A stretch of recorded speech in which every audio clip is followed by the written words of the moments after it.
là, là, là, là. Oh, bonjour frère, tu t'as la baba tchikidi. Ne t'occupe pas. Ne parle pas, c'est des gens directs. Georges, je peux commencer. Bonsoir peuple congolais. Ce soir, nous allons parler du général Moukoko, arrêté par 8%, le mythomane, le psychopathe. J'ai l'air de voir que vous avez oublié le général Moukoko, l'homme élu par toute la nation congolaise. On n'a pas le droit d'oublier ce grand homme. Ce grand homme a beaucoup fait pour le Congo et l'histoire du Congo. Ce grand homme a sauvé l'image de tout Congolais à l'époque, même de la conférence nationale. Ce grand homme. Ce grand homme a été élu. Mais aujourd'hui, il est en cellule, une cellule de 8%. Et 8% n'est pas le président du Congo. Mais peuple congolais, il faut se lever pour ce général. Et parler du général Moukoko. Et le général Moukoko, il ne doit pas continuer à être en prison. Il y en a marre. Les Nguesso, le Congo n'appartient pas aux Nguesso. Congolais, réveillez-vous. Arrêtez de penser qu'à la sapologie de mer. Car, Norba de Paris, lui, il va travailler. Mais en même temps, quand il se met en costume, il parle. Il donne des vrais messages. Donc, alerte générale, tous debout pour le général Moukoko. Tous debout pour ce grand homme. Je vous le demande. S'il vous plaît, on ne doit pas oublier le général Moukoko. Là, je vous passe mon frère, Donald Imperator. Merci. Donc, voilà. Rapidement, c'est juste un message parce que ce que j'ai remarqué, depuis un moment, on a oublié ce grand homme, le général Moukoko. Donc, depuis un moment, on en a parlé avec Georges pour dire il faut essayer de réveiller les consciences. Je vous prends l'exemple. Regardez, Gbagbo, s'il est fort et le procès est en train d'aller plus loin, on va le libérer. Parce que le peuple ivoirien est resté debout depuis 2011. Lorsque j'en parle, même mon sang tressaillit. Dans le sens que j'ai jamais vu cette ferveur. J'ai jamais vu une adoration pour une personne, un leader politique comme ça. Moukoko avait fait sortir la moitié presque de la ville de Pointe-Noire dehors. Mais certains veulent tenir un discours, Moukoko en prison, c'est comme un ver de terre en prison. Comment on peut arrêter un général comme ça, il faut l'oublier. Non. Le général Moukoko, lorsqu'il avait décrété vivement Pointe-Noire, même l'embouteillage qui est sur la route de l'aéroport de Timbambala à Pointe-Noire, vide. Vous imaginez? Donc, lorsque moi j'ai essayé de réfléchir, il nous faut un leader comme ça dehors et ça c'est que il ira mal s'il le met dehors. Je vous prends donc exemple, comme j'ai dit, lorsqu'on est parti en Hollande à la CPI pour Gbagbo, là, il y a 3 jours, là, lorsqu'on est parti avec les panafricains. J'ai vu même des handicapés avec des béquilles. Le bus, on l'a payé à 30 € pour aller là-bas. Donc, pour aller manifester, nous avons payé. Et il y avait plus de 30 bus. Vous imaginez, ils sont partis en Hollande. Et depuis 2011, ils font ça pour leur leader. Pour leur leader. Mais nous, les Congolais, là, juste à la République, là, nous sommes en banlieue française, là. D'autres personnes, tu peux prendre le train même gratuit, là, tu vas là-bas, là. Combien de personnes? On voit personne. Non, Congolais. Excusez-moi de le dire, non. On est parmi les médiocres des peuples. Médiocres. Médiocres des peuples parce que, franchement, c'est triste. Gbagbo, si aujourd'hui on commence, c'est nous.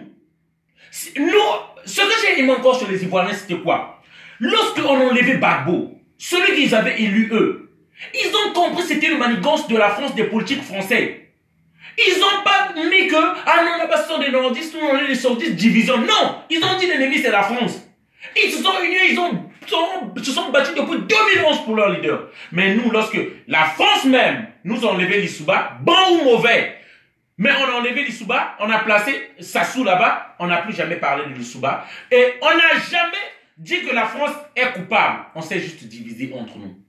Moi, c'est ce que je dis, c'est triste.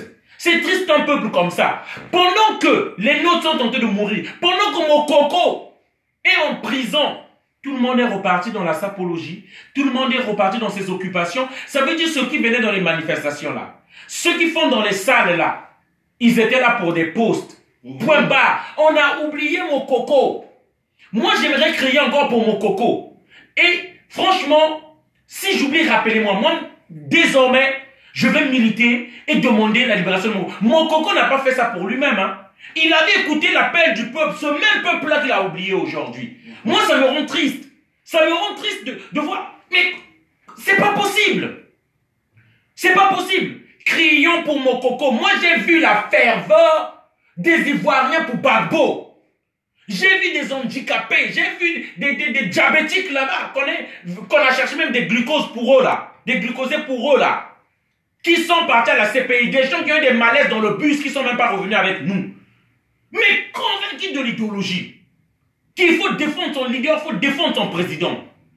Moi, c'est ce que je dis, c'est la preuve, la médiocrité. Les Congolais, vous n'aimez pas parfois lorsque je parle comme ça, oh, tu insultes les gens, tu me... Non! Ça, c'est la preuve de la médiocrité des Congolais.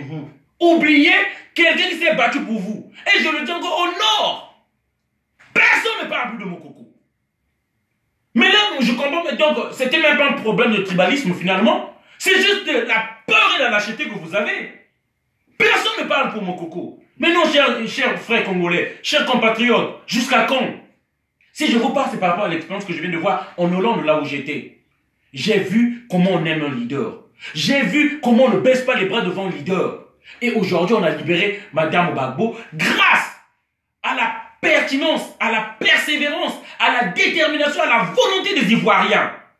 Ils ont eu gain de cause. Mais nous, mon coco, oubliez. Oubliez dans la prison. Donc ce message-là, ce cri de colère-là, je voulais le faire pour réveiller encore les Congolais. Non. On ne peut pas oublier mon coco là-bas parce qu'on l'a pris comme un ver de terre ou comme un petit homme comme ça, un général sans armée. Non, non, non, non, non. Ce monsieur-là, il pouvait bénéficier de toutes les avantages que Sassou lui donnait. Même aujourd'hui, s'il dit, j'arrête la guerre avec toi Sassou, je pars en exil, des Français sont partis là-bas pour aller le convaincre qu'il arrête.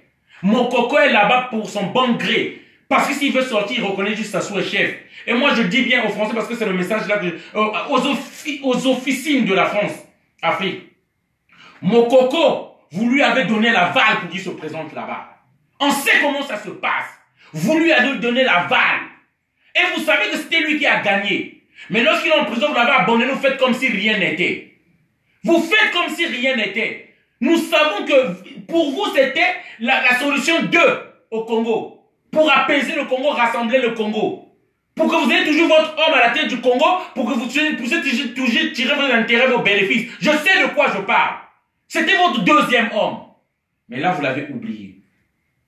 Et à d'autres de savoir, vous qui comptez sur la France, que la France va nous aider, il faut que la France décide. Moi, je ne compte plus sur la France. Hein. Tant que je meurs de la misère, que je meurs même sans que Sassou peut-être parte. Voilà, mais je reste déterminé. Du fait que notre secours ne viendra pas de la France, ne viendra pas de la décision de la France, mais de nous-mêmes Congolais. Je dis bien, si 30% des Congolais se reviennent juste comme les Donats, parce que nous, on était juste comme les autres Congolais. Hein. C'est juste que parce qu'on a montré le visage, on est rentré là, on dit qu'on ne peut plus faire marche arrière. Hein. C'est pourquoi vous voyez cette détermination-là. Alors, je vous appelle encore à une détermination. Voilà, c'est ça le message que je voulais faire passer, moi. Et voilà pourquoi les Nguesso, hein, 8% de mer, ils aiment mettre les chemises jetables. Ils mettent aujourd'hui, demain, ils jettent dans la poubelle. Mbongo et Bima. Et Mbongo et Bima, c'est pas leur argent. Tous des voleurs. Le PCT de merde. Tous, ils doivent être pondus, la pendaison. Tous des voleurs. Vive le général Moukoko. Vive la détermination pour qu'on sorte de la bêtise. Il y en a marre. Au Congo, vous n'avez pas d'eau. L'eau potable, il n'y a pas. Tu ouvres le robinet comme ça, tout vient à tout vit. Hein? L'électricité, tu as plus comme ça, il n'y a pas de courant. Mais en Pila, il y a l'électricité. Hein? L'électricité qui passe des câbles fantômes qui donnent l'électricité en Pila. Vu Sassou, c'est le patron de la loge de France sataniste. Muntu Fwaku, Keba, hein? Sassou Aboma Awa, Aboma Kuna. Mais maintenant, tu vas voir Sassou. Toko Poma Yon a Mpila, Toko Poma Yope na oyo. Muntu fwaku.